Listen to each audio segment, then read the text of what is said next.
Masih di Breaking News kasus Sambo, pemirsa kita akan lanjutkan dialog kita dengan pakar hukum pidana Pak Ahyar Salmi. Pak Ahyar, kalau kita lihat vonis dari Verdi Sambo ini khususnya Verdi Sambo ya Pak ya, tuntutan, maksud kami tuntutan dari jaksa penuntut umum untuk Verdi Sambo seumur hidup. Nah, kalau misalnya tuntutan seumur hidup, katakanlah vonis hakim juga nanti seumur hidup begitu ya Pak ya. Kaitannya dengan remisi, akankah nanti hukuman seumur hidup ini bisa mendapatkan remisi, artinya potongan penjara gitu Pak? Seperti apa sih Pak sebenarnya? Iya, saya nggak tahu, ini kan ada aturan tentang remisi ini, ada sedikit perubahan melalui diundangkannya Undang-Undang Nomor 2 Tahun 22 tentang Lembaga Pemasyarakatan. Nah, harusnya orang yang dapat remisi ini, selama ini yang saya tahu itu adalah pidana penjara yang sementara, tidak seumur hidup.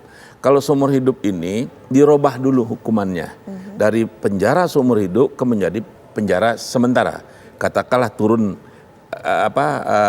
turun grade ke 20 tahun gitu. Siapa yang bisa merubah itu Pak? Nah, kalau selama ini itu adalah presiden kan dia memberikan suatu remisi, perubahan jenis hukuman.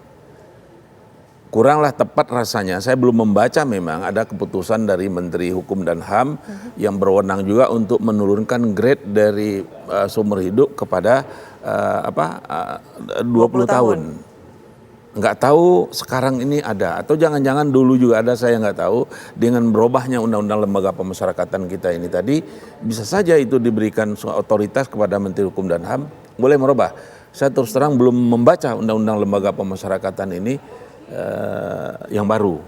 Oke, artinya kalau untuk remisi ini masih belum bisakah untuk hukuman seumur hidup atau seperti apa mungkin Pak? Iya, yang saya tahu selama ini seperti itu. Tidak bisa ya Pak? Iya, nggak remisi, dia harus dirubah dulu mengenai masalah gerasi. Presiden lah nanti yang akan merubah. Itu yang tadi saya bilang, jangan-jangan yang saya nggak tahu itu dimungkinkan ada peraturan, tapi undang-undang tidak ada mengatakan seperti itu. Ya, Undang-Undang Lembaga Pemasyarakatan yang lama saya nggak menemukan itu.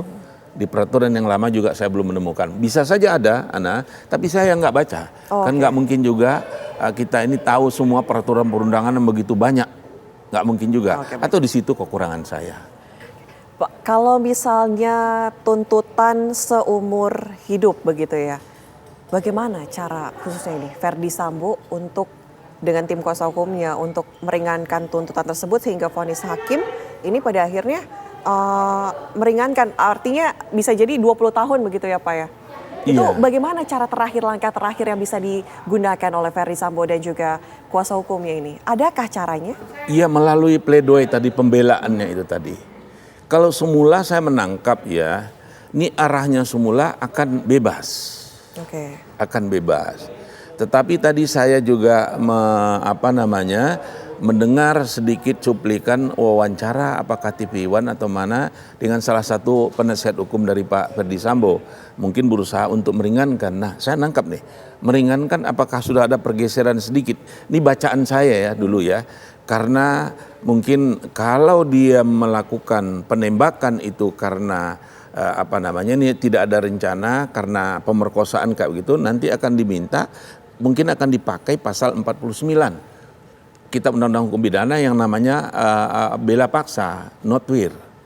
Nah, itu mungkin akan dipakai kalau orang karena terpaksa, karena kehormatan yang dilanggar, istrinya diperkosa, ini bisa orang ini dilepaskan dari segala tuntutan. Mungkin akan dicoba ke situ. Nah, tapi kelihatannya ini kalau memang tadi yang dikemukakan mungkin diajukan hal-hal yang meringankan, sempat wawancara kalau saya nggak salah tadi ya, berarti kan agak bergeser dari bebas kepada yang meringankan. Nah, tapi apapun namanya, kita lihat lagi nanti dalam pledoi. Apakah tetap pendirian dari penasihat hukum ini tidak terbukti unsur 340-nya. Nah, tidak mesti 40, tapi agak susah untuk dibebaskan. Nyawa sudah melayang.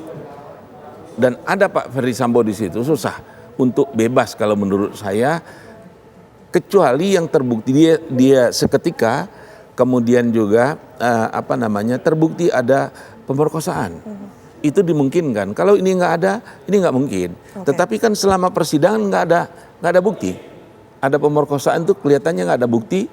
Dengan tegas ya, saksi yang melihat, ada kuat ditanyakan, yang dekat dengan itu nggak lihat. Kemudian ditanyakan Susi pembantu rumah sana di Magelang juga nggak lihat. RR juga nggak tahu malahan ditanya Pak Sambo. Begitu juga tentang Richard juga nggak tahu. Jadi mana saksi? Apa buktinya? Nggak cukup pengakuan dari seseorang aja. Kalau pengakuan dari seseorang, oh banyak akan korban nanti. Misalnya si A ingin marah dengan si B, dibilang saya diperkosa oleh si B. Kalau hakim percaya aja terhadap pengakuan, kamu perkosa, masuklah orang dalam penjara. Mana ada alat-alat bukti yang lain juga kan, misal visum, repertumnya ada tidak. Adalah hal-hal yang lain yang harus menurut saya alat bukti yang dihadirkan oleh pihak penasihat hukum, baik dari Pak Sambo maupun dari Ibu Putri ya, tidak memadai untuk membuktikan bahwa itu adalah menurut saya. Siapa tahu saya salah. Pak Ahyar, ini menarik sekali, mulai dari visum, kemudian pasca, hakim pun sempat mengatakan bahwa pasca terjadinya pelecehan ataupun pemerkosaan itu Putri Chandrawati juga tidak melakukan pemeriksaan kesehatan begitu. Ini kontras sekali dengan Putri Chandrawati yang dulunya merupakan seorang dokter gigi begitu. Mungkin nanti dijawab ya Pak Ahyar ya, usai jeda. Dan pemirsa, kami masih akan kembali, tetaplah bersama kami.